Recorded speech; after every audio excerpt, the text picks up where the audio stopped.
7:23, ya se encuentra con nosotros la analista política y catedrática universitaria Carol Murillo, con quien analizaremos varios temas de esta coyuntura político-electoral. Doctora, bienvenida, buenos días. Buenos días, muchas gracias. Bueno, estamos conversando aquí en el corte sobre esta suspensión que se dio de este diálogo presidencial organizado por la Red de Maestros. Un análisis suyo inicial para entrar en materia.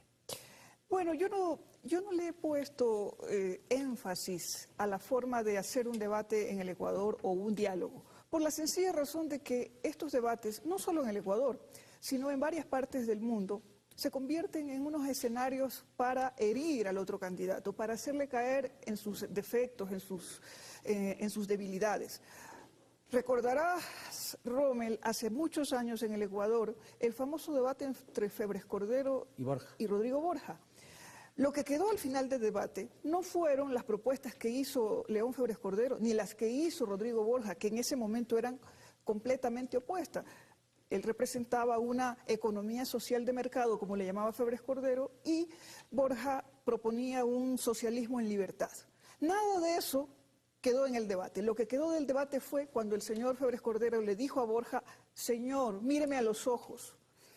Porque Borja estaba revisando unos papeles, su forma de ser no era la del enfrentamiento, en cambio las dotes de peleador, de discutidor de Febres Cordero se quedaron en la retina y en la imagen de las personas. ¿Quién recuerda las propuestas? Nadie. El debate, a partir de que la televisión se convirtió en un espacio absolutamente de espectáculo, pasó a ser eso.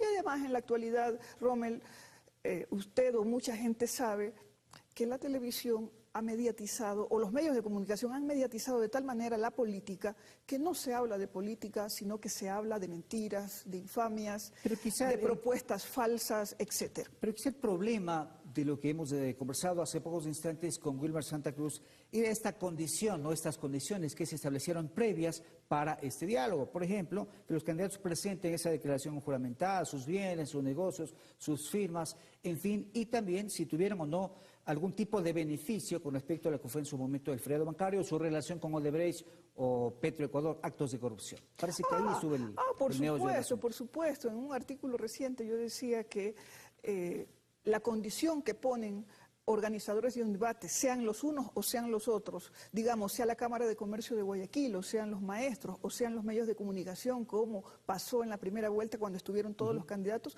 son cosas posibles, sobre todo si un candidato tiene la suficiente transparencia para decirle a la gente, a la ciudadanía, qué es lo que tiene, qué fortuna tiene, cómo la tiene, dónde la tiene. Porque ¿Por qué es importante esto?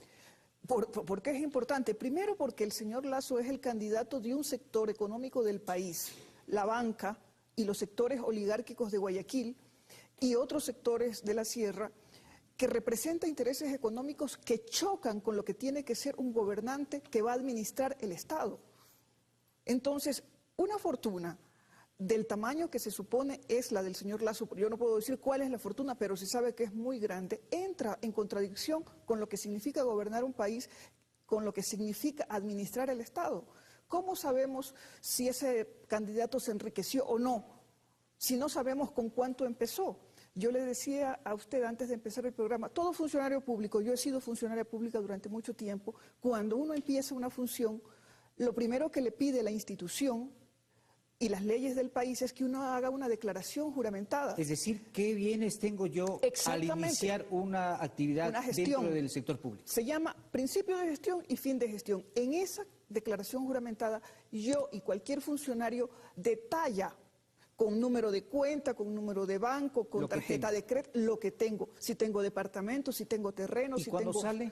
Y cuando salgo hay otra declaración juramentada de salida de la institución, del sector público, de la salida.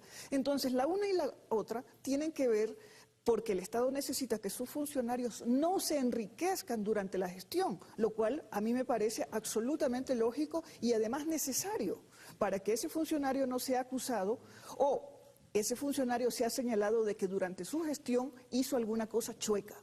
Usted en su artículo, ¿por qué Lasso no declara la totalidad de su fortuna?, señala por qué el banquero dice no presentó en su programa de gobierno la propuesta de 1 millón de empleos, de libre ingreso a la universidad, de la consulta previa para los proyectos mineros, pero sí notarizó su oferta de eliminar 14 impuestos. ¿Por qué le llama a usted la atención esto?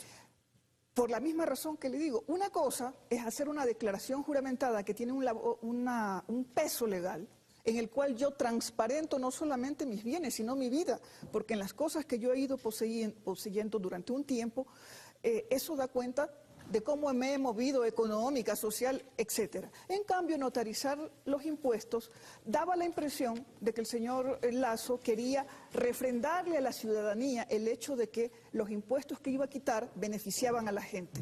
Pero ¿qué pasa, Rommel?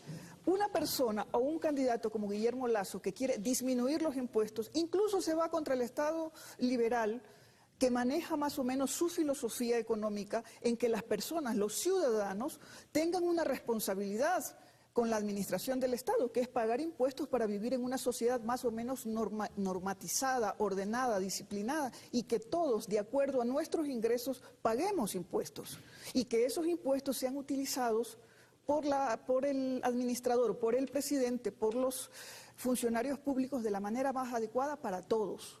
La otra pregunta que me decía respecto de por qué el plan de gobierno, porque hemos notado, Rommel, que durante la primera vuelta el señor Lasso tuvo un discurso, habló de las zonas francas de la educación, habló de cerrar el Cenecid, incluso hace 2 días en otra entrevista llegó a decir, ayer en Políticamente Correcto, que va a cerrar el Cenecid, pero que va a crear otra entidad. ¿De qué estamos hablando? Que no tienen información de lo que significa el Cenecid, se encandilen y crean que desapareciendo el Cenecid desaparecen los rigores que tienen que ver para ingresar a la universidad. Gracias a Carol Murillo, analista política, por sus comentarios. Continuamos con Diana.